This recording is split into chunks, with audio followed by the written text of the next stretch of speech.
oblečenia a mesa, tak aby zranili orgány, je vždycky tým najlepším priateľom bojovníka, ktorý chce rýchlo zabiť nepriateľa oproti sebe. Či už rezom, alebo bodom.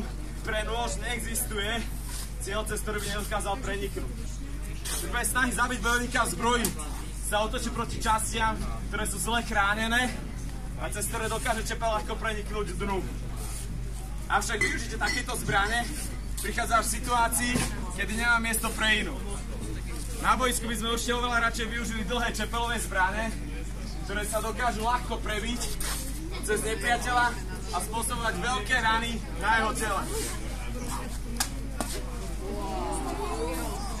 Rovné a čisté seky, ktoré tieto čepelové zbrane spôsobujú, vedia naozaj obratne až elegantne krájať človeka na kusy. Táto ľahká rana jednoručnou šablou, ktorá však vďaka svojmu tváru spája srdečnú a reznú silu, si ľahko prerazila cestu cez takéhoto nepriateľa.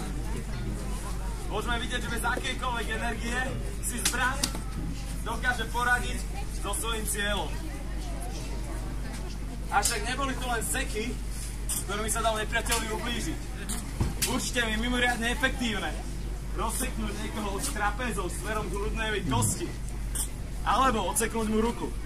Teraz si ale uvedomiť, že tieto rány, akokoľvek sú bolestivé a obmedzujúce, nie sú priamo smrteľné a dokonca boli aj liečiteľné.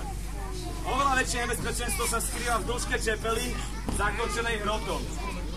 Bod